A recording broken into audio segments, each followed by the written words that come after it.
Now that Veronica Mars is on Netflix, we have been watching it for the first time and we're loving it. Of course, who wouldn't?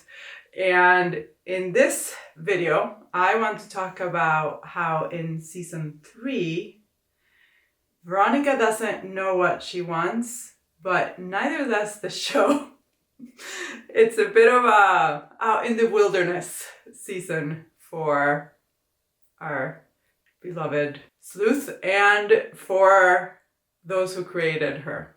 Once UPN, the United Paramount Network, closed down, Veronica Mars moved to the CW, which was a brand new channel. And it may be that this channel was new and they weren't quite sure what to do with this show. One of the things that for sure hurt the show was that the ratings weren't as high as they could have been for the first 2 seasons, and they certainly weren't as high as they could have been for this one.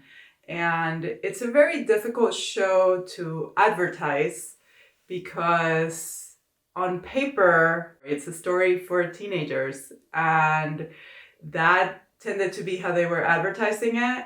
But it's so much more than that. And as a matter of fact, we're watching it with our preteen and our teenager, and they don't get 90% of the references, right? This has references to all the noir movies from the 40s and 50s, references to Casablanca. It's full of all of these things that would totally tickle the older generation while also satisfying the younger generation. In that way, it's not unlike my favorite show, which was also showing at the same time, Gilmore Girls, except that Gilmore Girls also had all the references, but they had protagonists of different generations. So they knew how to advertise the show in a way that it would bring both of those generations in. And in this one, it's harder to do. Even though the adults are very present, they just weren't quite sure how to capture it. In season 3, we suddenly have Veronica has graduated. She's gone to Hearst College. A lot of the characters we love from Neptune High School are there with her, but it's a different space. It's a different setting. And one of the things that they did is that they brought in a lot more characters, which is always a sign of danger for me in storytelling, because it means that then you can't really give the characters their due. But of course, for some reason, it's the solution that the networks always have for lower ratings. They're like, more, let's bring more. And in this case, it, I think, hurt the show. However, it was still a completely delightful, if sometimes misguided, season to watch. And here I'm going to tell you why.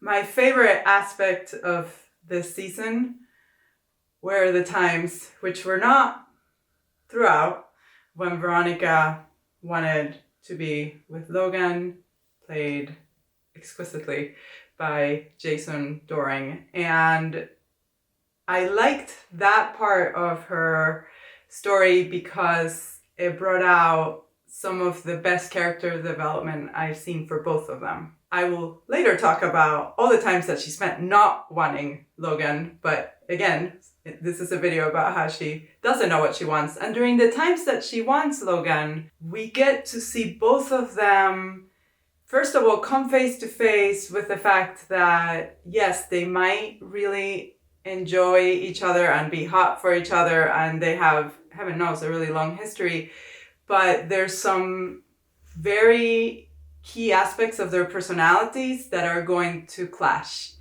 And if they want to be together, if their love is real, they're going to have to change. And it's not just Logan that has to change.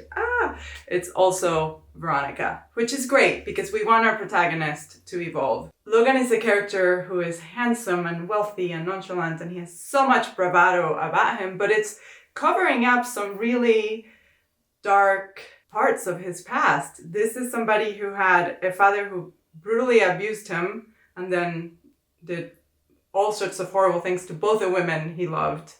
a mother who didn't really protect him as much as she could have, and then killed herself, so left him in the lurch, and a sister that he has zero relationship with because she too is wounded. What he has in his life is Dick Casablancas, we'll talk about him later, who, my God, is a friend. He's one of the great characters, but he can't really sustain somebody as profound as Logan and Veronica. That's it. And he has every season just come out and just poured his heart out to her about how much he loves her and that she means everything to him. And she is always a little on the ambivalent side in response to his utterances of love.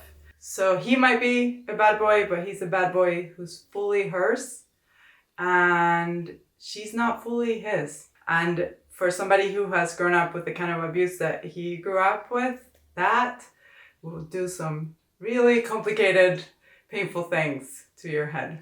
So it was wonderful to see these two people try to make this work. Their sex life is incredible. They have this wonderful connection. They have this history. Their wit is divine. They're so great together. And then there's the problem that he is irresponsible. She knows this. And that she is too responsible. He knows that.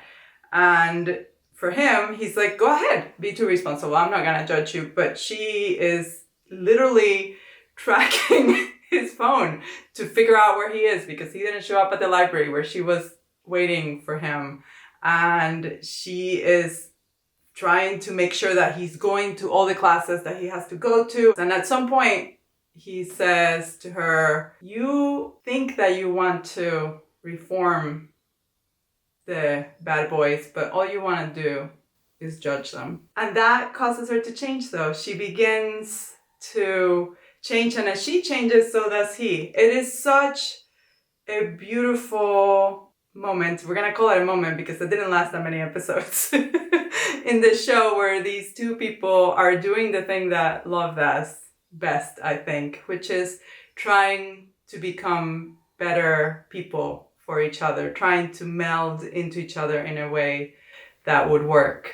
And yet, of course, it's short-lived. Veronica spends, I would argue, the majority of season 3 telling herself that she doesn't want Logan. And there are solid reasons for this. They are at odds with each other a lot of the time, and they both realize that the kind of changing they would have to do in order to be together is really, really, really hard. Who knew? Changing our nature is very difficult. And one of the aspects of Logan's personality that is very hard to take for somebody who spends her life digging into other people's lies is that Logan lies. He lies to her. He doesn't lie to her because he did something truly horrible that is a violation of their relationship, but he lies to her because sometimes he does things that are pretty bad.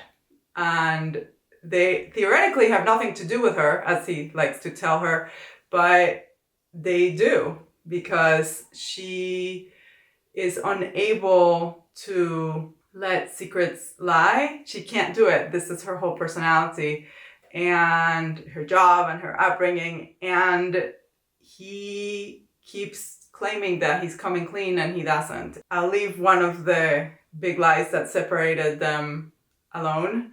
But it's one where you're like, oh God, Logan. And he says that he's like, I did what 9 out of 10 guys would have done. And look at how much you're judging me. And yeah, it would have been better if he had been the 1 out of 10 that did the right thing, but he didn't. But the other thing that he does, minor spoiler alert, is that while they're broken up, he sleeps with Madison Sinclair. God, the worst person in the whole show. She's worse than the Fitzpatricks. And that really gets into Veronica's head to the point that she's like, you know what? No, because that person is responsible for so much pain in my life that you sleeping with her, no. And of course, he's like, it meant nothing. And of course it didn't mean anything, because for him, he's so impulsive, but for her, he's gone too far. But as it is with these two people, yes, she claims that they're through and that they will never be together again, but they just can't split up. They do split up. They split up like 10 times this season. That's not true, but that's what it feels like. But they never actually, the relationship is never severed, but because they're both very charming, attractive people, they end up being with other people, and then those people get hurt because they are in a relationship with someone who is not able to give themselves fully to them because they're all caught up with someone else that they can't be with, or that they tried to be with and it required too much work. So they're going to just try to be with these other people who are easier, but don't have the same connection with. So this season is meandering and confused, and it doesn't linger very long on anything, but throughout the whole 20 episodes, they did a great job at showing just how difficult and painful and wonderful to watch it is to be so deeply intertwined with someone that maybe you shouldn't be with, but that you just can't quit. In season 3, Veronica, like in seasons 1 and 2, finds herself in a bit of a love triangle. Seasons 1 and 2, of course, she had Duncan, and Duncan had been her long-term boyfriend, and that was a very deep and complex relationship of its own. And it was even older than her relationship with Logan. But this time around, her best friend Wallace has a roommate. His name is Piz. He's played by Christopher Lowell. And Piz falls in love with her from the moment he meets her on episode 1. They end up solving a case together, and he is so madly in love with her. And she, of course, doesn't even notice till like episode 15 or something. She didn't even realize that this guy liked her, because that's how little he is on her radar. But he is so sweet, and he wants to be a radio DJ, and he runs this incredible show where he has profound interviews about what's happening in the world and on campus. On paper, Piz is ideal for her because she has a lot of ups and downs and dramas in her life. She spends her days solving cases. She is in the muck of the crimes of humanity all day long. So wouldn't it be nice for her to then come home to a sweet, loving man who is positive and who adores her? And she tries it. And as she explains to Mac, Tina Majorino, one of our favorite characters, she's like, well, it's a very happy land. There are no roller coasters, but I don't miss the adrenaline or the nausea. And I think she misses the adrenaline. I don't think she misses the nausea, which is the problem with Logan, that the adrenaline always comes with its share of nausea. But as much as she keeps trying to tell herself that this is what she wants, at some point, the restless Veronica Mars spirit is going to emerge. And when that happens, as Wallace says, please do not rip his heart out. He's such a nice boy. And she is bound to at some point rip his heart out. Temporarily, maybe. As much as we would want this for Veronica as the person, it might not be the best choice for Veronica the character. And it is a show. It ends with her still with Piz, and in the last episode, she and Logan, who breaks every rule again, have it out. And the episode starts with her being like, this is it. Now we're truly, truly through. You're out of my life. You're not my friend. Go away forever. And then it ends with her being like, okay, look, I need a break out of my life for a while. We'll see how much that while takes. I mean, it will take many years because then the show got cancelled. But we'll see where that is when we watch the movie, which we'll discuss next week. I don't know who is responsible for season 3 not having an overarching mystery that we're solving, but that to me is the biggest flaw of this season. For season 1, she was trying to figure out who killed her best friend Lily, and she started with that, and then the finale she solves it. And for season 2, she was trying to figure out who killed all the kids on the bus, and it happens on the first episode, and then she solves it in the finale of the season. And it was one of the great delights of watching the show, seeing her solve the mystery of the episode, and then also seeing her piece together the larger mystery. It was just some of the best writing I have ever seen. I am going to say that this was not Rob Thomas's choice, the creator of the show. I'm going to guess that the executives were like, let's do it this way, more, because the executives always want more, the TV execs. But this time we had a mystery about women who were being raped and their heads were being shaved. And that gets solved about midway through the season. And it gets solved in exactly the way that they usually get solved in the finales, in which Veronica ends up in deep trouble because the criminals are after her and she gets saved.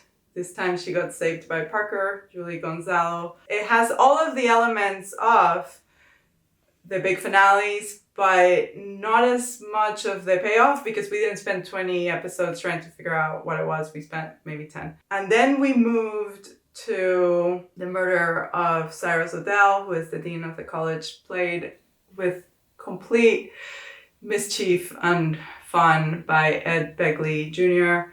And that gets solved 5 episodes later. In episode 15, suddenly we figure out who killed the dean.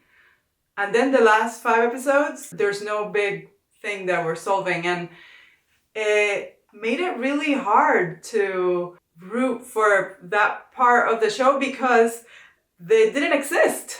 And the artistry that came into creating all these strands that are so delightfully woven together, and you go, what? At the end, just wasn't there. And I don't know, and I always try to think about how difficult it is to make great art. It's even difficult to make bad art. It's difficult to be an artist, but I'm very curious as to why. I'm again gonna pin it on the execs, but it definitely removed one of the great pleasures of watching the show. Veronica Mars is a noir, and in noirs the world is always a little upside down. And one of the things that really has made the world upside down is that her father Keith, played by Enrico Colantoni, used to be the sheriff, and he was a great sheriff. And he has been replaced unfairly, of course, by Don Lamb, played by Michael Muhney. And Don is a very corrupt and inept and overconfident sheriff, which sets up the whole noir world. It is a corrupt town, and the people who are supposed to stamp down on that corruption are just as corrupt as the people that they're supposed to be putting away. If you put Keith in charge, then the story loses its noir qualities because suddenly you have a good person trying to catch the bad people. And yet, about 2/3 through the season, they killed Don Lamb and they brought in Keith as interim sheriff. Don Lamb is a great character. He is such a douche. He's funny and he hates Veronica, but he needs her to help him. I mean, it's been such a wonderful antagonism between Keith and Veronica and the sheriff. And they just took him out in a very unceremonious and uninteresting manner. And I did some digging because I was like, why? Why is he gone? And what I found is that it seems like he was a difficult person to have on set. And he became increasingly difficult. And then he later was legitimately fired from a soap opera for getting handsy with his co-star. But it would seem that this was basically, you are a very difficult actor to have on this show and you're out. And that is a terrible thing for a poor showrunner to have to deal with, because you've set up your whole storyline. And this was the first time that he was one of the actors on the credits. He was in the opening credits. He was a key element of the show. And then suddenly they had to dispatch of him, and it switched the whole storyline towards a direction that didn't quite make sense. And I don't know if that's why they ended up cutting the other mystery, because they were like, well, now we have to put in this whole other story. I'm a writer and I write novels. And when I sit with my novels, it's just me and what I think is good writing. But when you're doing a TV show, you're having to deal with the audience, because TV is very expensive to make, so they're paying attention to who's watching and who's not. You have to make the advertisers happy, you have to make the execs happy, you have to make your crew happy, and then you also have to deal with your actors. And sometimes these actors end up getting themselves fired, and they don't do you the favor of getting fired in the off season. They get fired in the middle of the season, and then you have to figure out how to mop up the mess. In season 3, nobody knows what they want except for one character, Dick Casablancas, played to absolute genius by Ryan Hansen. I did my video about season 2, about just how wounded the boys in that season were and how Veronica had to save them, and she then got something in return for looking after them. And I added Dick as an addendum because I was like, well, she didn't save him, and heaven knows he's never going to give her anything in return. But I'm fascinated by this character where nothing seems to faze him. And I didn't know, because this is my first time watching the show, how they were going to handle Dick in season 3, because his life did blow up in season 2. Everything in his life just exploded, and I wasn't sure what they were going to do with him. I was like, is this going to actually finally get through this? I don't even know if it's a facade, actually.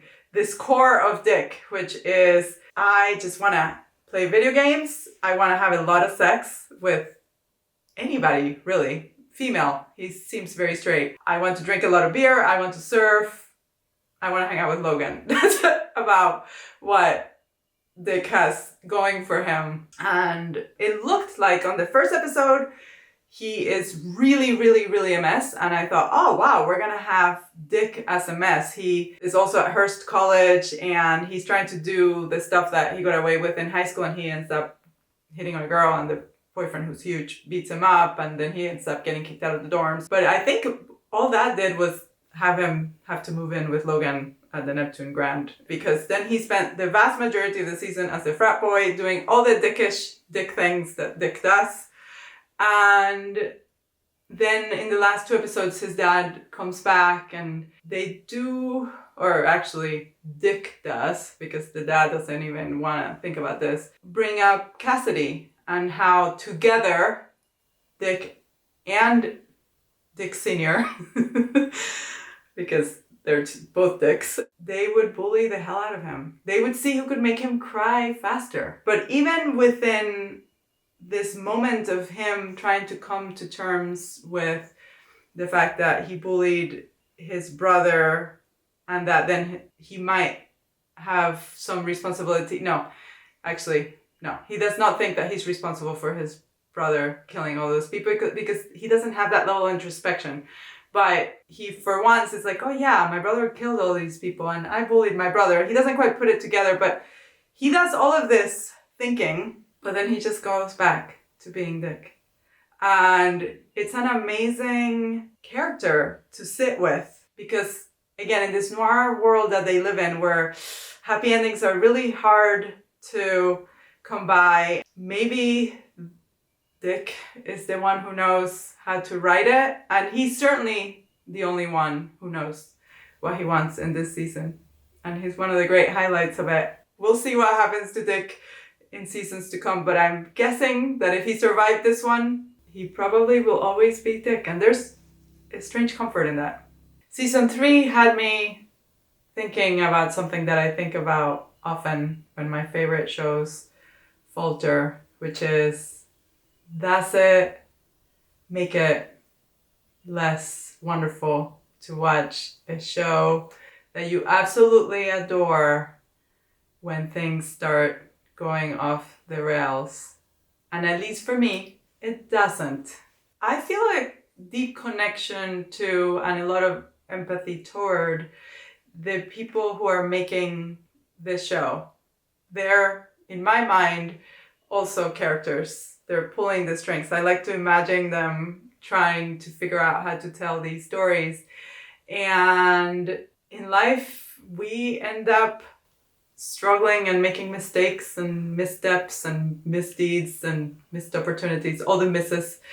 And in this case, I always wonder what it's like for an artist to know that things are not connecting, but to try to still do the best you can. This is just a call for those of us who consume stories, and if you're watching this, that would be you, for your health and enjoyment, and for the health of the people who are trying to tell these stories, to think about these misfires as something that happens and something that can help us think more deeply about the storytelling process and grow as more empathetic people ourselves. Thank you so much for watching this video about Veronica Mars Season 3. Do you agree? Do you disagree? Team Logan? Team Piz? Team Duncan? No way, because I think he's gone. Team Leo. Leo came back for a little bit. Where do we stand with our girl, Veronica? Should she have the good boys that look after her, or the bad boys that make her change and that she tries to change? Can she change? Can any of us change? Let me know in the comments. Please like, share, subscribe, and as always, stay big-hearted.